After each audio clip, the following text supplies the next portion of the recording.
மகா, நீ ஏன் சாப்பிடல? எனக்கு பசிக்கல. நீ இப்படிதான் சொல்லுவேன்னு எனக்கு தெரியும்.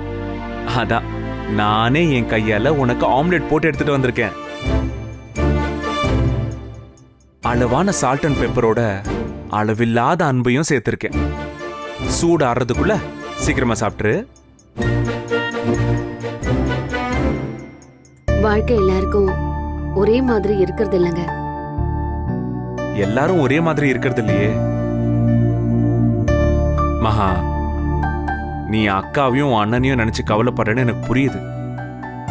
எப்பவும் மத்தவங்களுக்காக யோசிக்கிற நீயும் தெம்பா இருக்கணும்ல. ஆம்லெட்டை சாப்பிடாம வச்சுட்ட பாரு. சூடோட சேர்ந்து என் அன்பும் ஆறிக்கிட்டு இருக்கு மகா. கண்டிப்பா நான் சாப்பிடுறேங்க. உங்க அன்பை நான் வீணாக்க மாட்டேன். அண்ணியை நினைச்சாதாங்க எனக்கு பாவமா இருக்கு. அவங்களுடைய வைராகியம் எங்க கொண்டு போய் விடுமோன்னு கவலையாவும் இருக்கு. அக்கா மனசுல ஜீவாவை பத்தி என்ன நினைச்சிட்டு இருக்கான்னு தெரிஞ்சுக்க நினைச்சோம். திரும்பவும் ஜீவா அவங்க வாழ்க்கையில வந்துடக்கூடாதுன்னு அவங்க தெளிவா இருக்காங்கன்னு நம்ம தெரிஞ்சுக்கிட்டோம். அது தெளிவு மட்டும் இல்ல, நீ சொன்ன மாதிரி வைராக்கியமாவும் இருக்காங்க. டைவர்ஸ் வரைக்கும் அவங்க ரெடி பண்ணி வச்சிருப்பாங்கன்னு நான் எதிர்பார்க்கவே இல்லைங்க. அதுவே எனக்கு பெரிய ஷாக்கிங்கா இருந்துச்சு.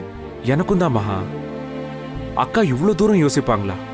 இவ்வளோ விஷயம் அவங்களால தனியா பண்ண முடியுமா? இதெல்லாம் எனக்கு ரொம்ப ஆச்சரியமா தான் இருக்கு. ஆனா இதெல்லாம் அவங்க முடிவுல அவங்க எவ்வளவு உறுதியா இருக்காங்கன்னு காட்டு. அதுதான் இப்ப என்னோட கவலையும். நீ தானே ஜீவாவை நம்பிக்கையா பேசி அனுப்புன. ஆனா அண்ணனால ரொம்ப கஷ்டப்பட்டிருக்காங்க.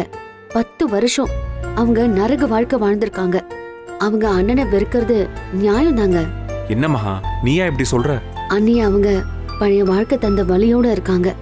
அவங்க மனசுல என் அண்ணன் இருந்தா மட்டும்தான் அவங்கள சேர்த்து வைக்கிறதுக்கு நம்ம முயற்சி பண்ணணும்.